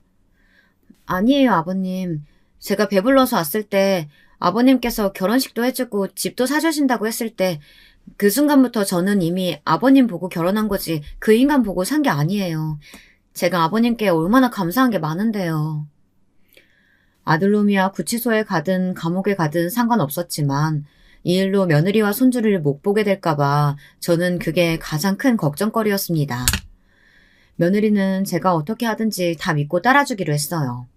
저는 아들에 대해 신고할 수 있는 건 다 신고했습니다. 제 돈을 훔쳐간 것부터 불법 도박을 한 내용, 그리고 부모인 저와 아내를 계획적으로 죽이려고 했던 정황까지 모조리 다 신고했습니다. 그 이후에 어떻게 됐냐고요? 아들은 지금도 구치소에 있어요. 제가 고소한 내용이 워낙 많아서 구치소 안에서도 계속 조사를 받고 있습니다. 그리고 수많은 고소장들 사이에 제가 쓴 편지도 한 통 넣었어요. 범죄자 새끼에게는 10원도 한 푼 줄 수 없어서 네 이름은 호적에서 아예 파버렸으니까 절대 우리 가족 앞에 나타날 생각하지 마라. 혹여나 내 말 무시하고 내 며느리나 손주 앞에 나타날 날에는 내가 가진 모든 걸 걸어서라도 다시 감옥에 넣어버릴 거다. 변호사 말이 아들은 교도소에서 한 4, 5년은 있다 나올 것 같다고 하더군요. 무슨 법이 부모를 죽이려고 한 자식 새끼를 멀쩡히 살려두는 건지 모르겠지만 어쨌든 저는 제 아들 새끼는 이미 죽었다고 생각하고 살기로 했습니다. 사실 꽃놀이를 다녀오던 그날 차 안에서 제 아들놈은 이미 죽은 거나 다름없으니까요. 아내는 충격에서 아직 벗어나지 못하고 있지만 저와 며느리가 옆에서 잘 챙기고 있습니다. 손주도 대학 다니며 열심히 살고 있고요. 못난 자식 하나 때문에 평생을 마음 졸이며 살았지만 앞으로 얼마나 남아있을지도 모를 제 인생은 제가 아끼는 사람들만 생각하며 살기로 했습니다. 여러분도 자식 걱정만 너무 하지 마시고 스스로를 돌보며 사시길 바라겠습니다. 지금까지 저의 기나긴 인생 이야기 들어주셔서 감사합니다. 안녕하세요. 전 오늘 저의 인생에서 가장 속상했던 이야기를 한번 해보려 합니다. 누구에게도 속 시원히 하지 못했던 서러운 제 시집살이 이야기예요. 먼저 저의 어린 시절에 대해 말씀을 드리자면 전 바닷가가 있는 큰 도시에서 자라났습니다. 아버지는 해산물 시장에서 일을 하셨어요. 바로 바닷가에서 유명한 품목인 어묵을 만드는 일이었습니다. 오늘날에는 여러 어묵 브랜드들도 생기고 했지만 아버지가 일을 하실 당시에만 해도 그냥 시장에서 조기, 전갱이, 갈치 등의 생선살을 치대어 밀가루와 함께 사람이 일일이 튀기는 방식이었다고 해요. 채소도 조금 넣고요. 튀긴 음식이라 보관이 용이하고 먹으면 배도 든든해서 아버지의 장사는 제법 잘 되었다고 합니다. 저희가 살던 도시가 워낙 어묵으로 유명한 지역이기도 했고요. 시간이 지날수록 직원들을 차차 늘리고 직원들이 빠른 손놀림으로 일을 했지만 1980년대에 들어 도시화를 겪으면서 아버지는 나름 공장시설을 도입하시게 되었습니다. 좀 더 효율적으로 생산을 해보고 싶으셨던 거죠. 물론 시설을 갖추는데 돈은 많이 들었지만 그래도 새로운 시도였고 그만큼 장사는 더 자리를 잡아갔습니다. 이런 집에서 1남 2녀 중 막내로 태어난 저는 아버지의 덕분으로 유복하게 어린 시절을 보냈습니다. 크게 부족한 것이 없었고 그저 달리기 하는 것을 좋아하는 말괄량이 소녀였죠. 어린 시절 매일 하라는 공부는 하지 않고 아버지 공장으로 놀러 갔는데 저는 공부보다 뭔가 공장 돌아가는 것을 보는 것이 재미있었어요. 많은 생선의 살들이 여러 과정을 거쳐 제가 좋아하는 맛있는 어묵튀김으로 변하는 것이 너무나 신기했거든요. 아버지도 재미있어 하는 저를 굳이 오지 말라고 말리지 않으셨죠. 그리고 항상 퇴근하시는 길에 쫄래쫄래 따라가는 저에게 제일 큰 어묵 하나를 먹으라고 쥐어주시곤 했어요. 그 어묵은 아버지가 손수 방금 튀긴 것이었어요. 그렇게 아버지와 함께 저녁 노을을 보며 집으로 돌아오면 항상 어머니는 맛있는 반찬을 한 상 가득 차려놓고 아버지와 저를 기다리고 계셨죠. 고등학교를 졸업하고 저는 당연히 대학을 진학하는 오빠와 언니 뒤를 따르지 않고 아버지께 공장에서 일을 배워보고 싶다고 말씀드렸어요. 대학이야 필요하면 나중에 갈 테니 우선 어묵을 만드는 방법을 배우고 싶다고 말이죠. 그때는 왜 그랬는지 공장 직원분들과도 너무 친하고 그래서였는지 대학을 가는 것보다 공장에서 어묵을 만들며 아버지를 돕고 싶더라고요. 당연히 아버지는 무슨 소리냐며 처음에는 역정을 내셨지만 저는 고집을 부렸습니다. 어묵 만드는 것 좀 배워보고 그냥 월급 많이 안 주셔도 되니까 재미삼아 왔다 갔다 하겠다고요. 그렇게 저는 얼른 대학 가고 좋은 집에 시집 가야지라는 소리를 귓등으로 들으면서 20살부터 공장으로 출근을 했습니다. 그런데 그러다가 아버지의 사업이 힘들어졌습니다. 아무래도 IMF의 여파가 있었죠. 그 시기를 어떻게 잘 넘기나 싶었다가 아버지는 그만 공장까지 남에게 넘기게 되어 다른 어묵 공장으로 취직을 하시게 된 것이죠. 오빠와 언니는 대학을 다 졸업해갈 무렵이었는데 상황이 그렇게 되어버리자 대학을 가지 않고 아빠 공장 일을 돕던 저는 하루아침에 고졸의 무직자가 되어버렸습니다. 저 역시 일단 할 줄 아는 게 어묵 만드는 일이다 보니 어묵 공장에 들어가서 일을 하게 되었죠. 부모님은 저의 상황에 대해 많이 안타까워하시며 조금만 상황이 나아지면 바로 대학 갈 준비를 하라고 재수학원에 보내줄 테니 조금만 기다리라고 하셨어요. 저는 그렇게 몇 년을 어묵 공장에서 일을 하게 되었습니다. 그러던 어느 날 저에게 사랑이 찾아왔어요. 제가 자주 가서 점심을 해결하던 샌드위치 가게 점장이었던 남편이 저에게 데이트 신청을 한 것이었죠. 저는 매일 성실하게 일하는 모습과 훈훈한 외모를 보고 호감을 가지던 차였기에 데이트를 즐겼는데 막상 만나보니 사람이 생각보다 더 괜찮은 것이었습니다. 그래서 1년 정도 남편을 만나고 결혼을 결심했죠. 그리고 드디어 저는 남친의 부모님, 즉 예비 시부모님을 뵙게 되었습니다.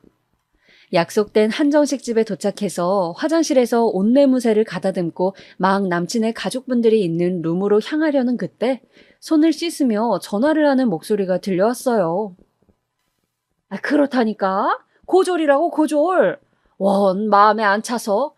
아니 학벌도 없고 어묵 공장에서 일한다니 우리 아들만 괜히 돈 벌어오느라 고생하는 건 아닌지. 아들이 좋다니까 시키긴 하는데 영 마음에 들진 않지.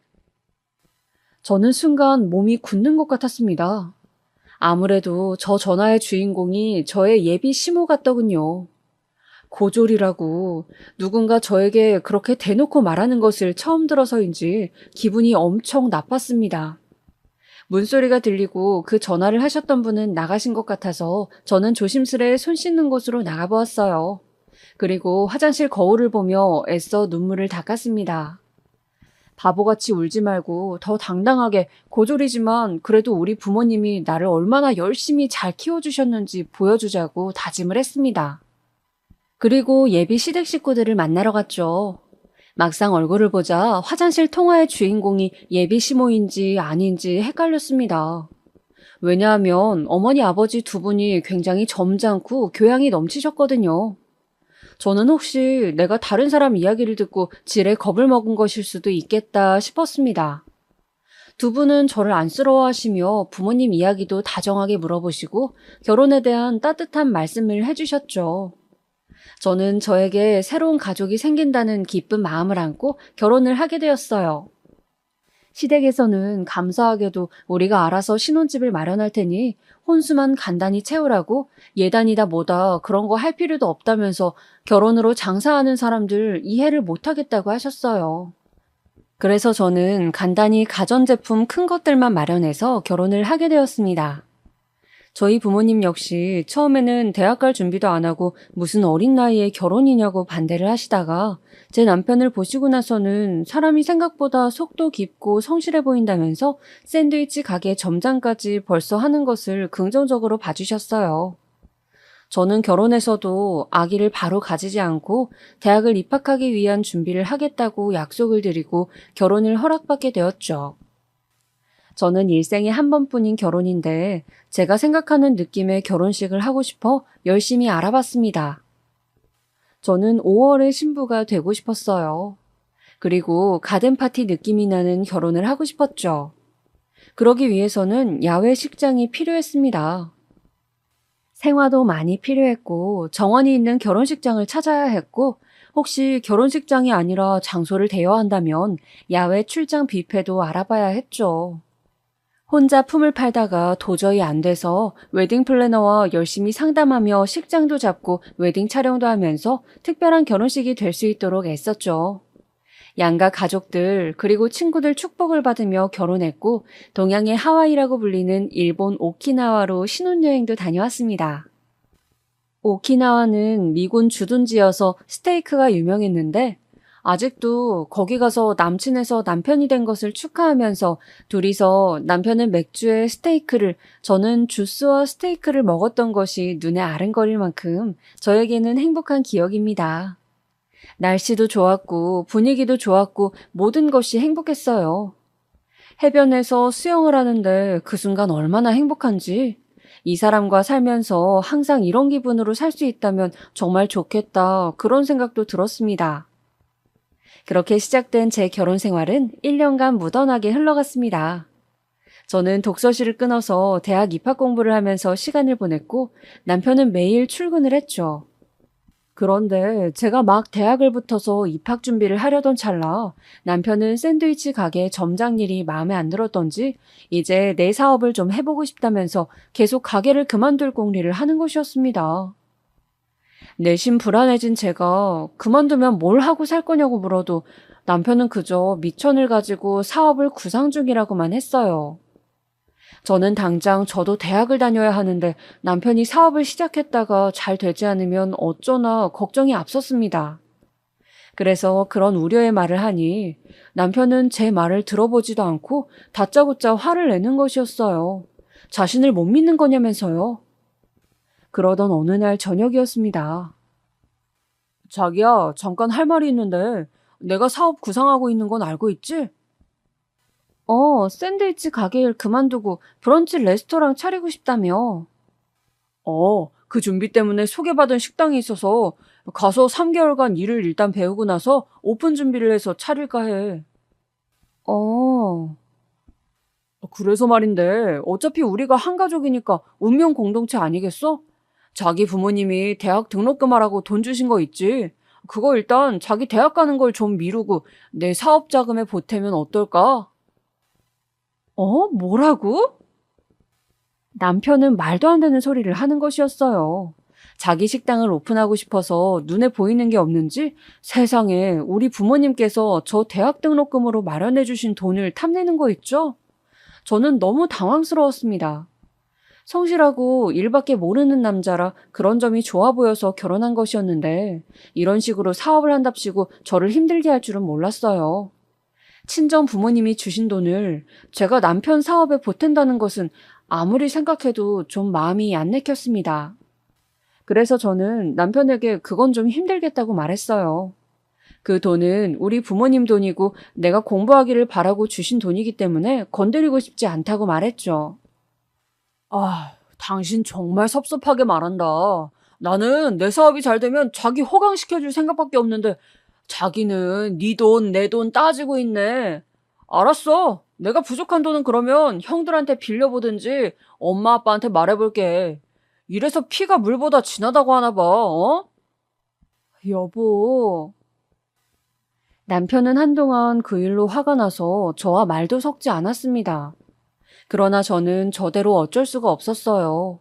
아빠가 어묵 공장을 하다가 망하는 과정을 지켜봤기 때문에 사업이 잘 안 되기 시작하면 돈이 무한정 든다는 것과 마냥 열심히만 한다고 해서 무조건 성공하는 것은 아니라는 걸 잘 알고 있었거든요. 운과 노력이 모두 받침이 되고 시기를 잘 만나야 사업은 성공할 수 있는 것이라고 생각하니까요.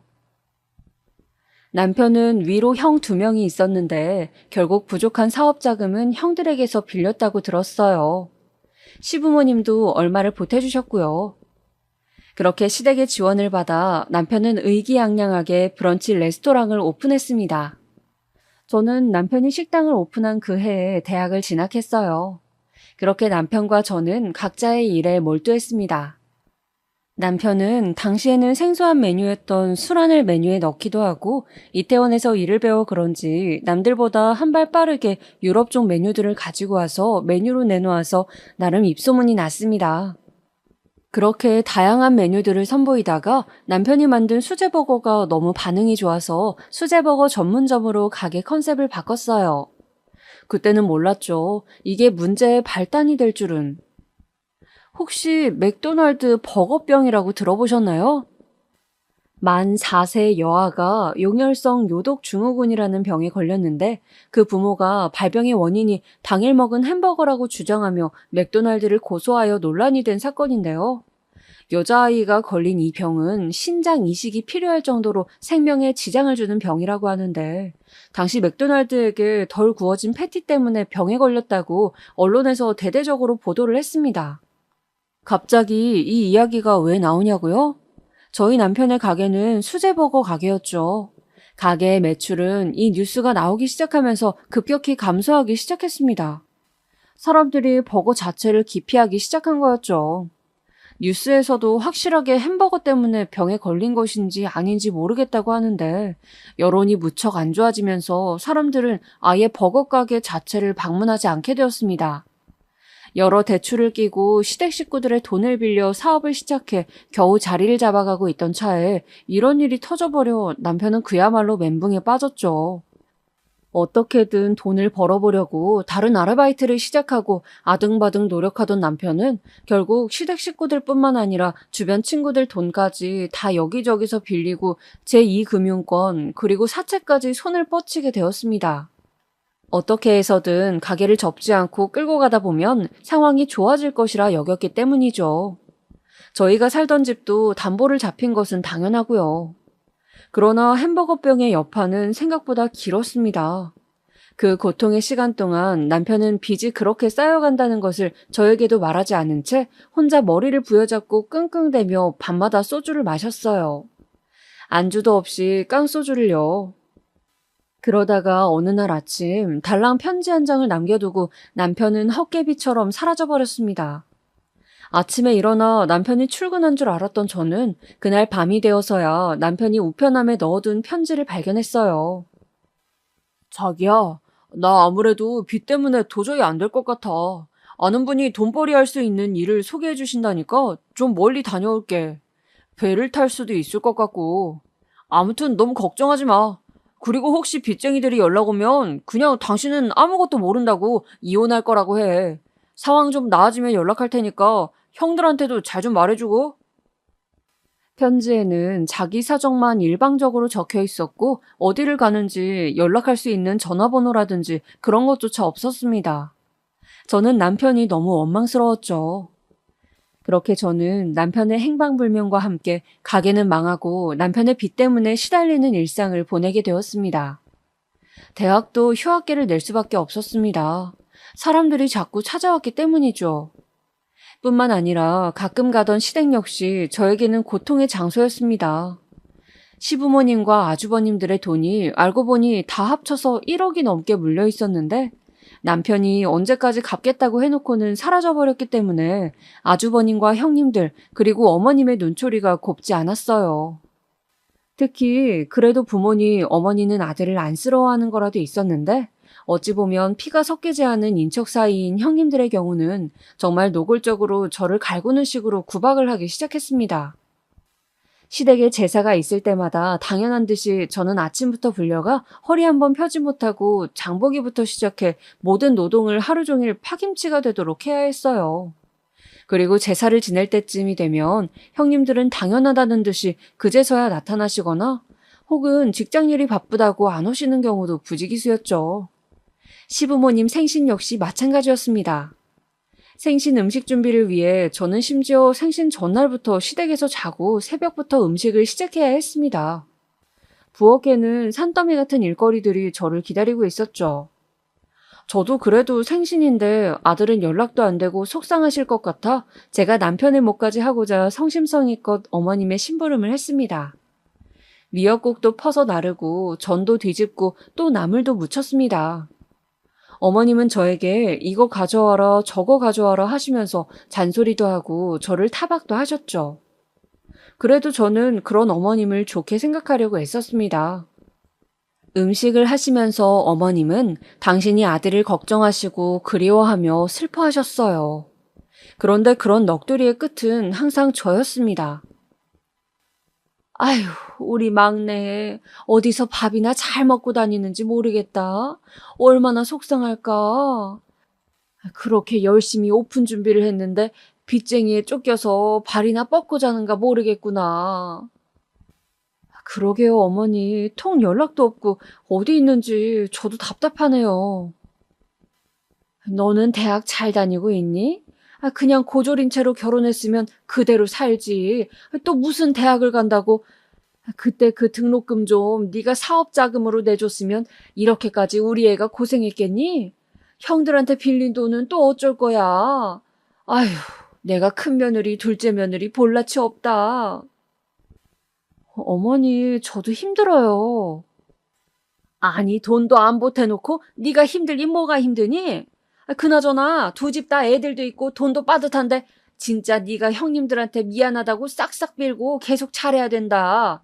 돈 갚을 때까진 말이야. 납작 엎드리라고. 알겠니? 어머님은 항상 저에게 그런 말들을 늘어놓으면서 형님들 심기를 거스르지 말고 되도록 집안일은 다 하도록 하라고 당부를 하시는 거였어요. 돈도 없고 지금 당장 빚을 갚을 수도 없으니 일이라도 해야지 뭐 어쩌겠냐고요. 저는 그런 말들이 듣기 싫고 너무 귀를 틀어막고 싶었지만 한편으로 틀린 말도 아니다 싶었기에 참고 견뎠습니다. 제사를 지내던 날 어머니의 걱정인지 구박인지를 들으며 정말 허리가 펴지지 않을 정도로 고된 노동을 하고 나면 그날 저녁에는 잠자리에 들며 하염없이 눈물이 흘렀습니다. 이런 상황을 친정에 알리고 그냥 이혼할까 싶다가도 차마 이런 처지에 있는 남편을 버리고 가는 것만 같아서 조금만 더 견뎌보자며 나 자신을 다독였어요. 우리 시댁은 제사며 생신이며 김장이며 행사가 많은 곳이었는데 언젠가부터 형님들은 당연한 듯이 모든 노동을 저에게 미루고 일이 바쁘다는 핑계로 참석을 하지 않으시거나 다 끝날 무렵 얼굴만 디밀기 시작했습니다. 김장할 때는 정말 제가 크게 다칠 뻔했어요. 여보세요? 바쁘니?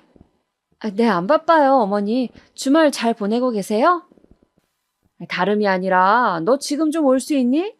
내가 할 일이 생겼는데 나 혼자 못할 것 같아서 말이야. 네? 네, 알겠어요, 어머니. 저는 그 길로 어머님 댁으로 달려갔습니다. 그렇게 달려간 곳에는 커다란 다라이들이 바닥에 펼쳐져 있고 새빨간 양념과 산더미 같은 배추가 쌓여 있었습니다. 아유, 오늘 김장을 하기로 했는데 손이 부족할 것 같아서 말이야. 다른 분들은요? 니네 형님들은 다 일이 있다는구나. 좀 이따 저녁 시간에 김치 받으러 들른다고 하던데. 그냥 사 먹자는 거 내가 좋아서 하는 거니 너만 있어도 되지 뭐. 안 그러냐? 얼른 배추에 양념 좀 묻혀보렴. 저는 그렇게 앞치마를 두르고 젓갈 냄새와 김치 양념 냄새에 쩔어 김장을 하기 시작했습니다. 당시에 생활비를 벌기 위해서 마트에서 일을 하고 있었기 때문에 제 온몸에는 파스가 붙여져 있을 정도로 근육통에 시달리고 있었는데 시댁에서 하루 종일 김장을 하니 나중에는 눈앞이 어질어질하기 시작했습니다. 결국 저는 양념통을 들고 배추더미를 향해 가다가 양념통을 그만 엎지르고 말았어요. 철푸덕 저의 온몸은 양념으로 엉망이 되었고 저는 너무 아파서 바로 일어나지도 못하고 잠시 누워 있었습니다. 아이고 뭐니나 너 일 좀 똑바로 못하니? 아이고 일을 어째 아까운 양념을 아이고 얼른 일어나지 못해? 네 어머니 저 팔 좀 잡아주시겠어요? 정말 가지가지 하는구나. 그렇게 집에 돈 사고를 쳤으면 일이라도 입댈 것 없이 잘해야지. 도대체 넌 우리 집에서 뭐 하는 거니? 저는 눈물이 핑 돌았습니다. 양념 범벅이 되어 온몸이 아픈 저에게 어머니는 구박을 퍼부으셨어요. 제가 남편 사업에 협조하지 않아서 이 지경이 되었다는 둥 입만 열면 모든 비난은 저에게로 향했죠. 그때였습니다. 어머니, 저희 왔어요. 어찌된 일인지 큰형님과 둘째 형님이 함께 들어오시는 거였어요. 직장을 다녀오신 모양인지 정장을 입고 핸드백을 메고 거짓골이 된 저를 바라보고 있는 형님들. 어머, 동서, 그게 무슨 꼴이야? 넘어진 거야? 아유, 아프겠다. 근데 동서, 모양이 꼭 무슨 양념 닭다리 같아. 시뻘건 게. 두 분은 제 모습이 웃겼는지 박장대소를 하시더군요. 저는 눈물이 핑 돌았지만 그저 억지 미소를 지으며 화장실로 가서 몸을 씻어낼 수밖에 없었습니다. 저에게는 제사, 김장 말고도 또 스트레스 받는 일이 있었는데 바로 여름 휴가였어요. 시댁은 무슨 고집이신지 여름 휴가만은 항상 다 같이 가야 한다는 철칙이 있었습니다. 온 가족이 한 명도 빠짐없이요. 평소 시댁 행사에 잘 도망다니는 형님들이라도 휴가는 절대 피할 수가 없었어요. 저는 남편이 없이 3번 정도를 여름 휴가에 참석하게 되었는데 출발하면서부터 저의 고난이 시작되었습니다. 큰형님네는 아이가 2명이 있었고 둘 다 초등학생이었어요. 그리고 둘째 형님네는 아이가 3명이 있었는데 제일 어린애는 막 3돌이 지난 상태였습니다. 일단 아이들이 5명이나 되니 모이면 정신이 없었어요. 계속 뛰어다니고 눈을 뗄 수가 없었는데 형님들은 제가 나타나면 당연하다는 듯이 아이들 돌보는 일부터 모든 음식 준비까지 저에게 다 일임을 하시고 자기들끼리 커피를 마시러 가버리거나 핸드폰을 보면서 여유롭게 대화를 나누셨습니다. 아주버님들 역시 남편이 돈을 갚지 않고 사라진 이후 저에게는 거의 말도 붙이지 않고 저를 유령 취급하셨죠. 시어머니도 역시 무슨 일만 있으면 저를 시키기 바쁘셨고요. 한 번은 제가 아이들 5명을 돌보다 보니 한 명이 까불다 넘어져 무릎이 까졌는데 그때 진심으로 둘째 형님이 저에게 화를 내시더군요. 동서, 좀 신경 써서 애들을 봐야지.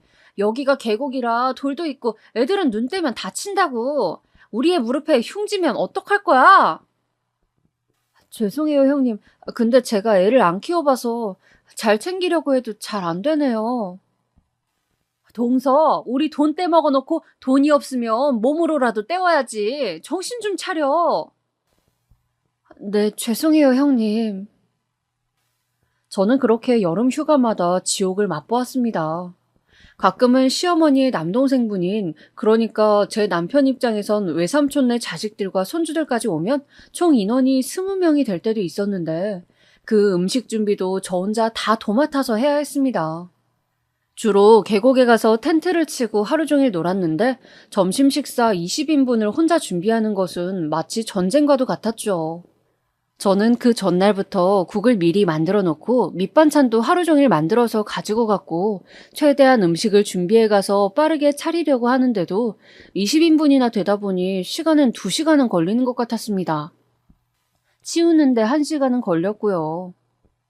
다른 형님들은 알록달록한 원피스를 입고 선글라스를 끼고 사진을 찍으며 시원한 계곡물에 발을 담그는 동안 저는 집에서 입던 늘어진 티셔츠에 앞치마를 두르고 정말 말 그대로 식모처럼 계속 불 앞에 서서 음식을 만들고 치우고 설거지하고 쓰레기 버리고 아이들 다치지 않을까 챙기고 식사 준비를 마치고 겨우 좀 쉬려고 하면 디저트를 드시면서 저보고 애를 보라고 하시니 정말 미칠 지경이었습니다. 그런 날 밤이면 저는 연락도 되지 않는 남편 옛날 폰번호에다가 욕을 잔뜩 써놓곤 했어요. 야, 이 자식아.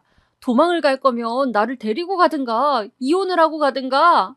나 혼자 이 모진 구박을 어떻게 버티라고. 정말 성실한 거 하나 믿고 결혼했는데 정말 연락 안 되니 너무 답답하다. 무슨 안 좋은 일 있는 건 아니지? 제발 연락 좀 해줘, 자기야. 나 진짜 너무 힘들어. 주로 이런 내용의 문자들이었습니다. 이혼을 하고 싶은 마음이 날이 갈수록 굴뚝 같아졌지만 도대체 연락이 돼야 이혼을 해도 할 텐데 참 남편이 야속하고 또 야속했습니다. 날이 갈수록 잠 못 이루는 밤이 들어가고 저는 입맛을 잃어 살도 5kg나 빠졌습니다. 친정 부모님이 걱정하실까봐 친정에도 잘 가지 않았어요. 살이 빠진 저의 초췌한 얼굴을 보면 부모님이 너무 걱정을 할 것 같았거든요. 그렇게 마트 일을 다니면서 저는 사람도 잘 만나지 않고 저의 쾌활했던 성격을 잃어갔습니다. 뭐랄까, 식물로 치자면 말라 비틀어진 모습이 되어갔다고나 할까요? 마트에서 같이 일하던 김씨 아주머니가 제 모습을 보다 못해서 어느 날 저를 부르시더군요. 세댁, 요새 무슨 일이 있어? 얼굴이 너무 안 좋아. 아직도 남편이 연락도 안 돼? 예전에 밥을 먹으면서 답답한 마음에 슬쩍 제 사정을 털어놓았더니 걱정이 되셨나 보더라고요. 네. 요즘 입맛도 영 없어 보이고 우울증 걸린 거 아니야? 내가 실은 몇 년 전에 모든 일에 너무 의욕이 없어서 정신과 상담을 받은 적이 있거든. 병원 추천해 줄 테니까 한번 가봐. 이러다 죽겠어. 응? 그렇게 저는 난생 처음으로 정신과 병원을 가게 되었습니다.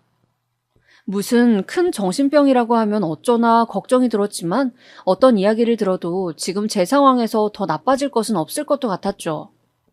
병원에서 만난 의사 선생님은 제가 생각한 쌀쌀맞은 의사 선생님의 느낌과는 완전 달랐습니다. 인자한 인상의 여자 선생님이셨는데 저에게 하고 싶은 이야기가 있으면 뭐든 좋으니 해보라고 하셨죠. 저는 저도 모르게 쉴 새 없이 말을 쏟아내다가 눈물을 흘리고 말았어요. 선생님은 저에게 휴지를 내밀며 말씀하시더군요. 환자분이 힘들다고 느끼면 힘든 거예요. 그리고 환자분이 시댁 식구들한테 죄책감 느끼고 혼자 모든 걸 다 하지 않아도 돼요.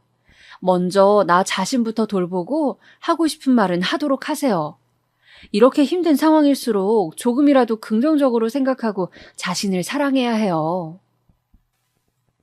저는 선생님의 모든 걸 다 해내지 않아도 괜찮다는 그 말이 가슴 깊숙이 와닿는 느낌이었습니다. 진심으로 위로가 되는 말이었어요. 그동안 내가 얼마나 남편의 과오까지 내 몫으로 생각하고 모든 것을 떠맡으려 했는지 새삼 깨닫게 되었습니다. 저는 그냥 제가 하고 싶은 대로 인생을 살면 되는 것이었어요. 남편이 무책임하게 빚을 지고 저한테 수습을 떠넘기고 사라진 것처럼 저 역시 제가 원하는 대로 살아도 되는 것이었죠.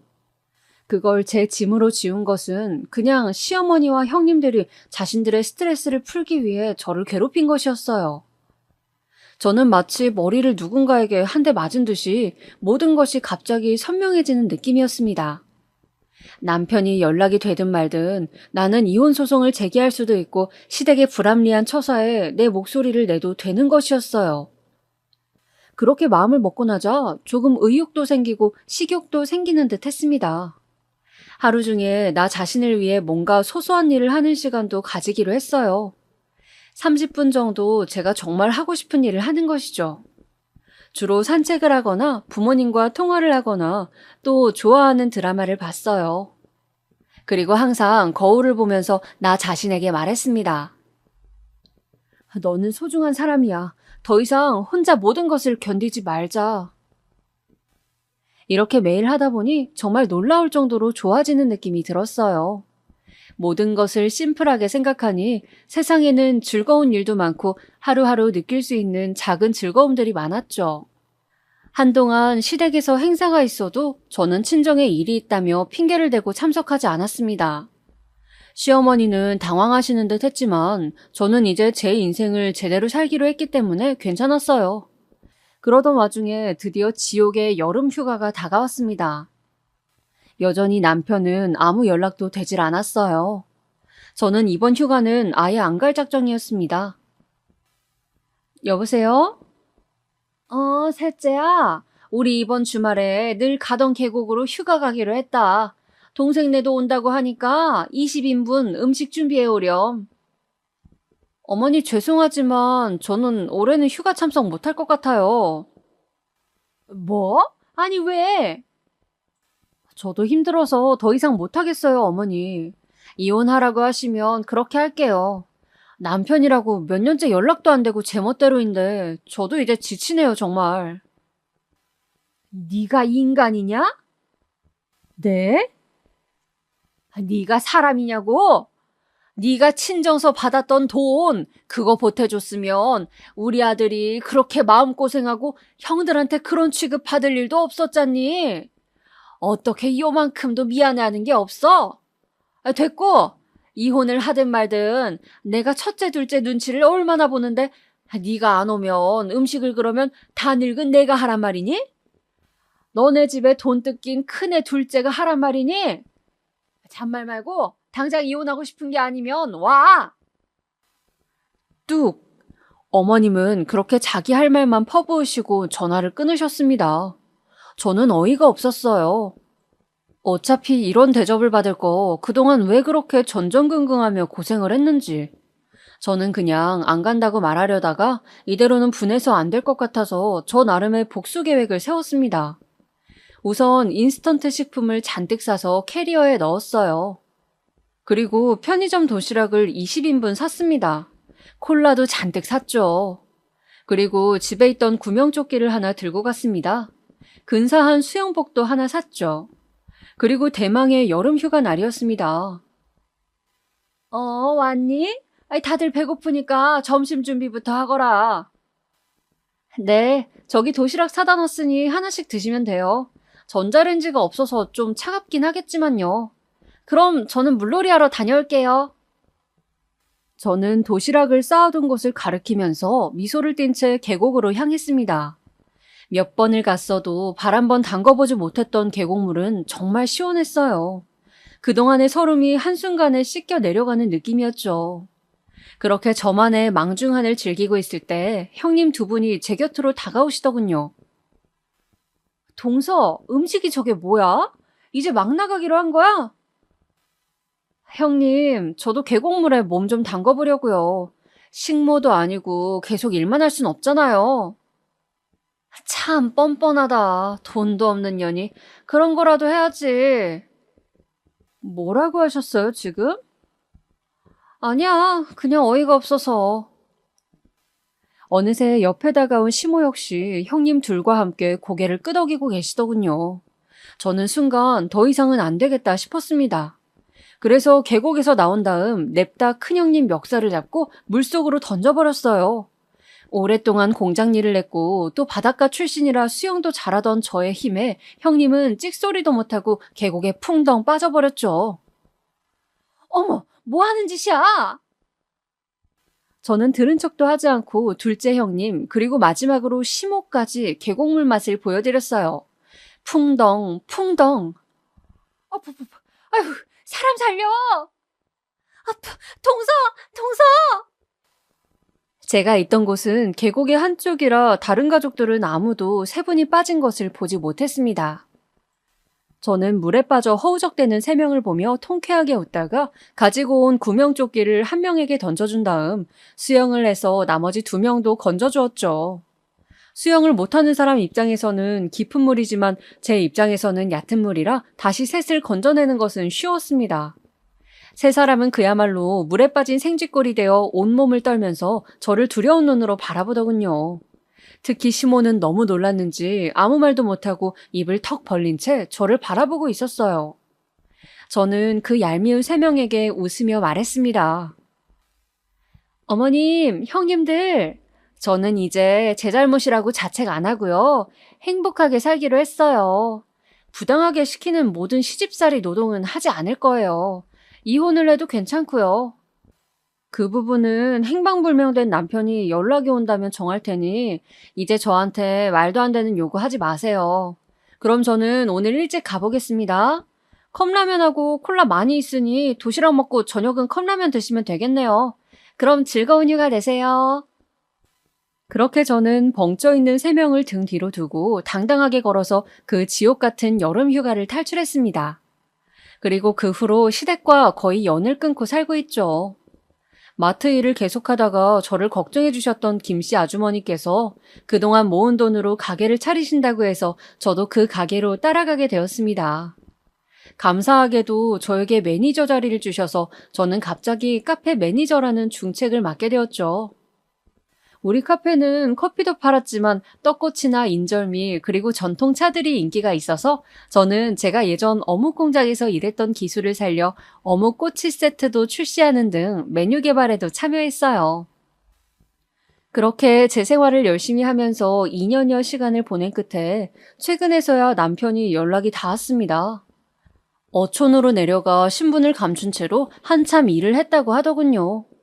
그렇게 일을 하면서 주변 지인들 빚도 조금씩 갚고 정말 급한 빚은 파산 신청도 하고 해서 많이 해결했다며 남편은 그동안 미안했다고 다시 잘 시작해보자고 하더군요. 그러나 저는 생각이 달랐습니다. 남편은 무책임했고 시댁은 너무 저에게 모든 잘못을 추궁했죠. 그 과정에서 조금의 인간미 있는 배려나 걱정은 없었어요. 그래서 저는 남편에게 말했습니다. 당신이 아주버님에게 빌린 돈 때문에 내가 그동안 얼마나 많은 수모를 당했고 고통을 겪었는지 아마 당신은 상상도 못할 거야.